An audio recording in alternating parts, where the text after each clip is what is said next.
자, 저희는 알기 쉬운 생활법령부터 시작해 보겠습니다.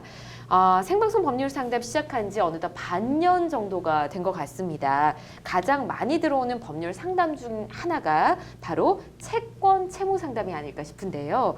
오늘 알기 쉬운 생활법령에서는 그래서 가압류에 대해서 이야기를 좀 나눠보려고 합니다. 자, 가압류에 대해 이야기를 하기 전에 압류, 가압류 뭔가 비슷한 것 같긴 한데 좀 헷갈려 하시는 분들 많으시죠. 차이점을 좀 알아보도록 할게요. 박 변호사님, 어떤 차이가 있을까요? 네, 보통 많이 그 압류와 가압류에 대해서 헷갈려 하시는 분들이 많습니다. 네. 그래서 압류와 가압류 하면은 가압류에는 가자가 하나 붙어 있잖아요. 그러니까요. 임시란 뜻입니다. 그래서 임시. 예, 압류라고 하는 거는 채권자가 채무자한테 돈을 받기 위해서 소송을 해서 확정 판결을 받은 이후에 네. 그걸 가지고 직접 강제 집행 절차를 착수하는 걸 의미합니다. 예를 들면 부동산에 압류를 하게 되면 경매로 넘어가죠. 그걸 네. 의미하는 거고요. 가압류라고 하는 거는 소송이 확정 판결 나기 전에 임시로 하는 조치를 의미합니다. 그래서 가압류에 대해서 말씀을 드리면 가압류라고 하는 거는 금전 또는 금전으로 환산할 수 있는 채권자가 네. 채무자의 재산에 대해서 그대로 방치하면 나중에 소송이 확정되더라도 장래에 강제 집행이 불가능하거나 현재 곤란할 경우에 미리 사전에 채무자의 부동산에 대해서 부동산이나 재산에 대해서 압류 조치를 해서 미리 묶어놓는 보전 절차를 의미합니다. 네.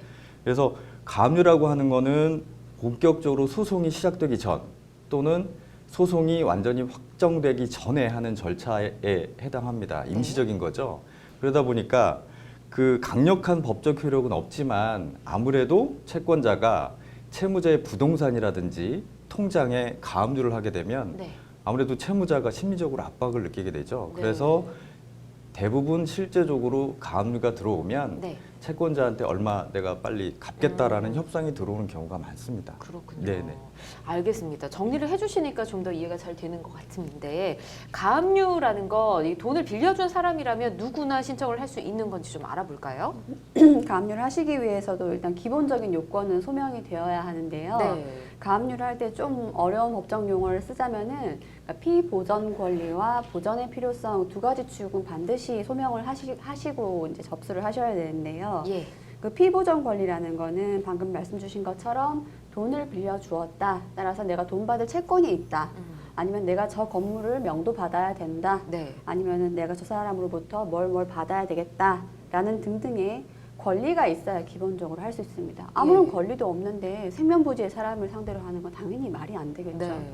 그래서 그런 점이 필요하고요. 그다음 보전의 필요성이라는 건데 이건 그런 거예요.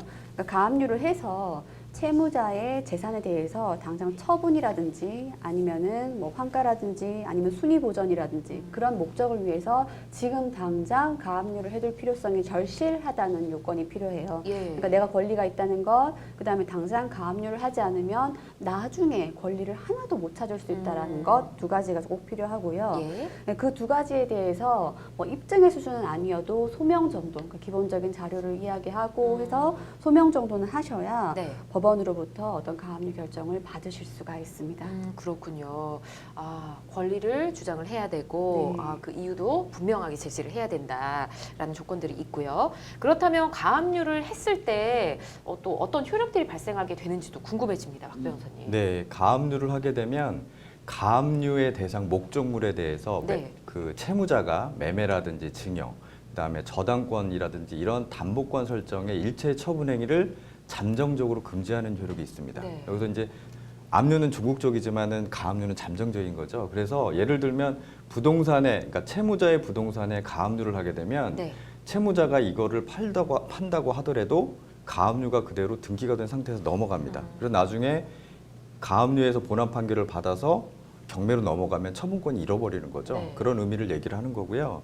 또한 가압류를 하게 되면 소멸시효가 중단이 됩니다. 아마 소멸시효라는 얘기를 들어보신 분도 있고 안 들어보신 분도 있는데 쉽게 잠깐 설명드리면 돈을 빌려줬는데 빌려줬다가 받을 수 있는 날로부터 10년이 지나면 네. 법적으로 청구할 수 없게 됩니다. 그걸 이제 소멸시효라고 하는데 그 10년이란 기간 동안에 채무자의 부동산에 대해서 가압류를 하게 되면 그 소멸시효가 중단이 된다는 효력이 있습니다. 네. 시효가 중지가 되는 거죠. 그래서 나중에 본안 소송을 통해서 채무자한테 채권을 시간이 지난다고 하더라도 청구해서 받아낼 수 있습니다. 그렇군요. 네. 알겠습니다. 자, 채무자의 재산에 가압류를 걸고 싶다라고 한다면 자, 어떤 절차를 통해서 하게 되는지 좀 알려주십시오. 네, 가압류의 첫 시작은 채무자의 재산을 조회하는 것부터 시작한다라고 보셔야 될 것 같습니다. 네. 가압류라는 게 그런 거잖아요.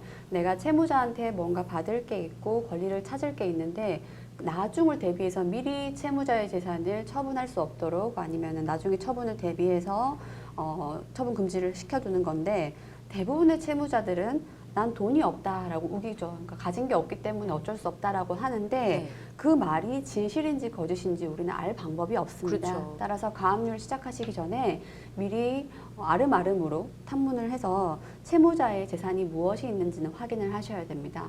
그 사람이 월급을 받는 걸로 알고 있는데 급여소득자인 걸로 알고 있는데 급여 계좌가 어느 은행이더라. 그다음에 계좌가 어떻게 되더라. 개인 사업자인데 개인 사업자가 고객으로부터 계좌이체 받을 때 무슨 계좌를 쓰더라. 그다음에 그 사람이 살고 있는 집의 부동산은 누구 명이더라. 자동차는 넘버판이 어떻게 되더라. 뭐 이런 것들 기본적으로 확인하셔야 되고요. 자, 채무자의 재산 상태가 다 확인이 되었다라고 하면은 그 재산에 대해서 법원에 가압류 신청서를 제출하시고요. 예. 제출하시고 난 법원에서는 판단을 한 다음에 보전할 만한 필요성이 있겠다라고 판단을 하시면 법원에서 가압류 결정을 내려주십니다. 하지만 조금 전 말씀드린 것처럼 만에 하나 소명이 부족하실 경우에는 기각이 될 염려도 있으니까 꼭 그 점 기억하시고요. 알겠습니다. 자, 채무자 입장에서 좀 살펴보도록 할게요. 좀 만약에 가압류를 당하게 되면 좀 당황스럽거나 이럴 수 있을 것 같고요.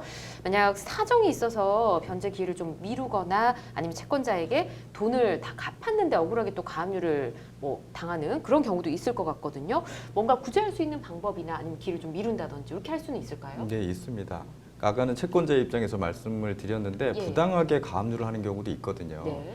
그래서 채무자 입장에서 보면 이거에 대해서 다툴 수 있는 방법이 두 가지가 있습니다. 네. 가압류에 대해서 이의 신청 제도라는 게 있고 네. 취소 신청 제도라는 게 있는데 약간 좀 차이점이 있습니다.